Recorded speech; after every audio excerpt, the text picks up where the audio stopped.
Hey, it's Steven Semple here, and we've given Dave another break. Dave Young has been getting lots of breaks lately, but he's a hardworking guy, so it's good that we can give him a week off. And I'm really excited. I have with me Bennett Maxwell, who's the CEO of Dirty Dough, and I'm going to let him explain what Dirty Dough is. And in fact, I'm even going to let him explain what a CEO is because we were talking earlier about whatever the heck that I think we is. might chairman over CEO because we'll Oh, probably get into the story that I have a CEO, which is why I don't know what the hell a chairman is because I'm like, it's the title you get when you have a CEO and they're like, Get out of my way, here's a title."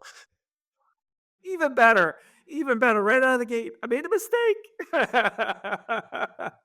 But it's not about the titles, it's about what you've built. And it's pretty cool what you guys have built and how you found yourself in the food business.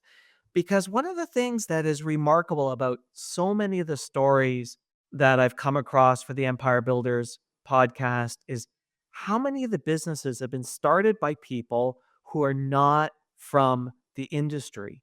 And you're the same. You're not from the food business. So tell us a little bit about the beginning and then how you ended up stumbling into Dirty Dough. Yes. So the beginning of me or the beginning of Dirty Dough? Beginning of you. That's Okay. to me, that was really interesting. Okay, beginning of me. Raised in Utah, one of 9 kids to a single mom, and there was 7 boys, you know? So me and my brothers were always hustling to make some money, selling everything from lawn aeration door to door to, discount cards for the schools to shaved ice. My first real job, I would say, was Cutco, which was all sales as well. Learned a ton of good referrals, or referral-based sales from that. I served a 2-year Mormon mission in Tijuana, Mexico, Because so you're gone for Cutco is they do door-to-door knives, right? Um, not door to door, or at least not how I was trained. It's sit down with your close friends and family, tell them that you make $15 an Okay. hour presentation or commission, whichever one's higher, but they don't need to buy anything, and just go get practice. And then at the end of the presentation, you say, "Okay, Steven, whether you bought or not, who are 10 people that would be willing to listen to our presentation?" And you're like, "Oh yeah, I could think of them." You're like, "No, I need you to think of them right now. And then Right. I need you to call them." So that was a really good practice of like, ask for referrals and unapologetically ask for referrals. So, um, really good, and Awesome. I think that's led to a lot of success with Dirty Dough, which we might get into, but, a 2-year Mormon mission, and then I did a lot of door-to-door sales, pest control, satellite, direct TV, led me to do solar, started a solar company, and then that kind of led me into, the Dirty Dough side, which, yeah, going from solar to cookies is a little bit of a stretch. Now, if I remember correctly, when we were talking, you had built the solar business up to a stage where you were able to sell that business and exit out of that business. Isn't that correct? Yeah, right from the get-go, I was lucky to partner with my brother who's 13 years older than me and has been in business since I don't know, his early 20s, he bought a franchise. So, he had us sit down when it was just me and him starting the company. We did our whole organization chart and put our heads in all of it, like what we want the organization to look like in 3 to 5 years, whatever it was. And then within a year, we were able to both replace ourselves pretty much completely out of the org chart. And then 6 months later, it set us up really nicely when the time came to sell the company. It was like, "Oh, yeah, me and my brother, we're not really involved in the day-to-day." So, it made it, I think, a lot more attractive. And I've tried to use that same strategy with Dirty Dough, hence the chairman title, not CEO title, of trying to replace myself as quickly as possible with people who've been there, done that, and are much smarter than me. Right. So you're in the solar business. You've sold the solar business. I'm going to assume you sold it for a nice amount of money, but not so much money that you're kicking your feet up in some sunny beach somewhere, not having to ever do anything again. Or maybe you did and you just got bored. I'm not sure which. But nevertheless, you sold the business. Did you go straight from the solar business to Dirty Dough, or was there anything in between? So Dirty Dough started actually before the solar business. It was a buddy that I went to high school with, moved to Arizona. He wanted to be the first gourmet cookie company in Arizona because he saw Crumble and Chip and these other companies out of Utah. So in order to do that and move fast, he just started selling cookies out of his apartment, and he was selling out most nights. And then he posted on Facebook, out of all things, looking for an investor. I invested. He opened up the first storefront in 2020. And at the beginning of 2021, I'm like, "Dude, let's franchise it. I'll be your first franchisee." And he said, no, I'm actually looking to get out. So I bought it from him when it was a single location, open for Single less than a location, year, and where was it again? Tempe, Arizona. Tempe, Arizona. Okay. All right. So he was like, I want to do this cookie thing. He was looking for investors. You invested. He opened it, ran it for a year. You saw the potential in franchising it. And he was like, no, I'm out. I don't want to do it. And you bought him out. Yes, because I was honestly scared that I was gonna lose my investment. I'm like, "Who are you gonna sell it to?" Like, the store's Right. not it had been open maybe 8 months. It wasn't doing amazing, wasn't doing bad, but wasn't doing amazing. He didn't have capital to keep growing. Wasn't doing marketing. I mean, what I bought to what we have today, other than the name Dirty Dough, the colors, the logo, the branding, the recipes, the process, the branding, the messaging is all, been redone. But it's really nice that I had something to go off of in order to make those changes. Did he create the name Dirty Dough? So was it Yes. already the name Dirty Dough when you invested into it? Okay. Yes. All right. Awesome. Awesome. Do you know why it was called Dirty Dough? Yeah, I actually had lunch with him again yesterday. Um, Dirty Dough is just it sounded catchy, but what it means today, since I've taken it over, an an employee or a customer walks in and says, "What's up with the name Dirty Dough?" And one of the employees at that Tempe store said, "Oh, it's called Dirty Dough because the dough is dirty because we focus on, more mix-ins." And that's when I'm like, "Oh, I like that. I want to separate myself from the competition, primarily being crumble, which is a plain cookie with a lot of dressing on the top." So I'm like, "Oh, let's do a plain looking cookie with all the goodies on the inside." And that led to, developing the world's first 3-layer cookie, which has been fun. Right. Okay. So what's a 3-layer cookie?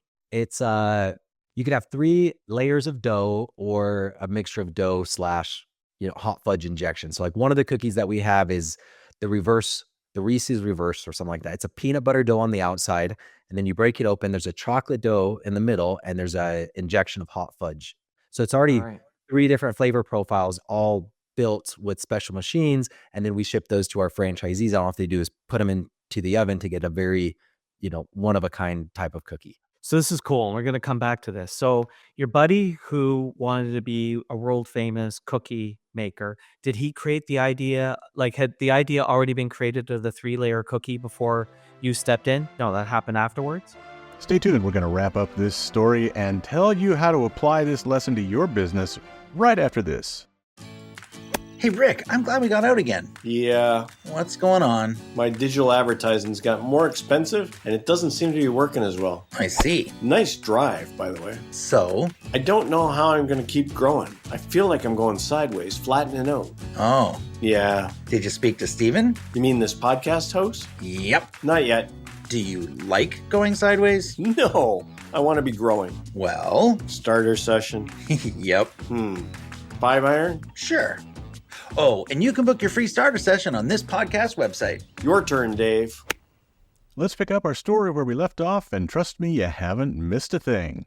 Your buddy who wanted to be a world famous cookie maker, did he create the idea? Like, had the idea already been created of the 3-layer cookie before you stepped in? No, that happened afterwards. Correct. When I stepped in, the only way that I saw this expanding was to do a centralized production model. I thought Crumble was crushing it and other cookie companies in the category, but they were all doing, you order your own flour, sugar, butter. So there's no bulk discounts. You're ordering 50-pound bags. And then you hire teenagers and college kids to make 60 cookies at a time in a mixer. And then you weigh it by hand and portion it by hand. I still don't think that's any way close to being sustainable. So let's do a centralized production model. And none of that existed. So the first step was, okay, we're going to build a production unit and become a food manufacturing company. In order to do those, how are we going to make unique cookies? And I went and found the machines and started testing them out and developed that 3-layer cookie. Okay. So you've got one store and you decide to build this production model and you've got one store. So was that store like, how did you do that in terms of, was there a significant investment required into that one store? How did you do the proof of concept on that? Yeah, so for the one store, we tested the machine at the manufacturer's facility and just brought dough out to them, and we're like, okay, this works. And then we bought one and we threw it in that location. So we were running the process in the machine in that location, but that wasn't the model yet. It was like, okay, does it work? That was kind of the next step, and then it's like, okay, this machine works. It hits the numbers that we need, everything. Now let's get a warehouse. So we got a warehouse. I think it was like 8,000 square feet. a month before we started signing on franchisees. And we're like, out of this warehouse, we could probably produce cookies for about 30 stores. Well, within maybe 3 months of franchising, we'd already sold 60 stores. So it's like, oh crap. So then you had to go get, we had to go get another warehouse. But yeah, there's a lot of timing. The growth has been really hard. And then we jumped into a 40,000 square foot warehouse because we'd sold 400 franchises. But then it's like, we don't have 400 franchises operating. We're up at like 80 something. That has definitely been a big money loss, learning experience, challenge more than anything is trying to be like, how much in advance do we need to prepare ourselves, especially considering, yeah, I mean, I think we were into it, $2 million before we opened our first franchise and building the facility, recruiting the team, redoing branding and all of that. Yeah, this is a thing that a lot of people underestimate. Fast growth costs money because yeah, if you're going to go to 80 stores really quickly, you can't slowly build the production facility, right? Like it just doesn't work that way. You got to build it in advance. But that's really interesting. You very quickly went to, I think I heard the numbers, you went 60 sold and then how many do you have sold now? 450, 60 some odd locations. 450. And when did you sell the first one? How long ago did you sell the first one? December of 21 was the month we franchised. So coming up on So 3 years. basically 3 years and we're at 450 sold. How many open now? 85 maybe. We've been opening up one a week for the last quite a bit. So you had this idea and you had one store. So it was really just the one store be a bit of a proof of concept, but it's not like you had built a major brand or anything like that. How did you end up selling those first 60 franchises? Because I'm going to tell you, people I know who've gone out there pounding the pavement on franchises, that is no small feat. How did you end up doing that? I think it's as I was creating the model, right? I'm like, okay, I have a cookie company, but it's not what I'm going to franchise. What am I going to franchise? I went and talked probably to 100 potential people to buy a franchise. But now I didn't say, Steven, I'm thinking about franchising. Are you interested in buying a franchise? Right? It's, hey, Steven, I'm thinking about franchising. Do you mind if I bounce some ideas and I tell you about the model that I'm creating? Right. And then it's okay. This is what I'm going to do. If I could ship you a frozen cookie, all you have to do is put it in the oven. You can operate with one employee out of 500 square feet. Every cookie cooks for the same time, temperature, fan speed. Ovens are programmed. How does that sound to you? And then you're like, oh, that sounds great, but I would like this or that, And then the model, as I was developing it, I was getting real-time feedback from a lot of different potential franchisees, and then was able to create probably 90% of the feedback. And then I went back to all of them and said, hey, I created that. Do you know of anybody or yourself that would be interested? And a lot of them were, interested in buying multiple. Now, I can't discredit the timing and the luck. I mean, I don't know what else to call it other than Crumble was, I think, has been the first restaurant to open up 1,000 locations from founding, like in history of restaurants, and they're a cookie company because they were doing so well. Right. So, and Crumble is sold out of so many different territories. Then it's like, okay, well, what else is there? And we were the kind of the next option or one of the options out there. But I do think we had the most simplistic options in the Yes. space. And I think we had the best team right from the get go. I hired a CEO that had ran a company called Maui Wowie Smoothies and Coffee. She founded it in 83, grew it to over 650 open locations, exited. So Jill Summer Hayes came on as our CEO, and we had the largest, one of the founders of the largest property management franchisor in the nation on our board. And then the former CEO of Jimmy John's on our advisory board. So we're new, but we have a really good model and a really good team. And then we hit the market timing very luckily. And then, which also, I don't know if you know much about, but we're also in a very public lawsuit with Crumble. They sued us before we even opened up our first franchise. And we made fun of them for it. We threw a billboard saying our cookies don't crumble with competition and cookies so good we're being sued and things like that. We made professional videos making fun of how stupid the lawsuit was. And we made it on CNBC and CNN and whoever else and a lot of other local news channels on Good Morning Right. America. And that gave us all the eyes we needed. And then, the model and the team was already there. But instead of rolling over to it, you used it as a way of creating some real strong word of mouth. That's amazing. So you managed to get these pretty impressive folks on board for helping you build this, which also, let's face it, those people also help you open doors, in terms of Absolutely. finding locations and finding people and finding suppliers and all of that. There's no question. One of my early podcasts, one of the ladies was in the fashion industry.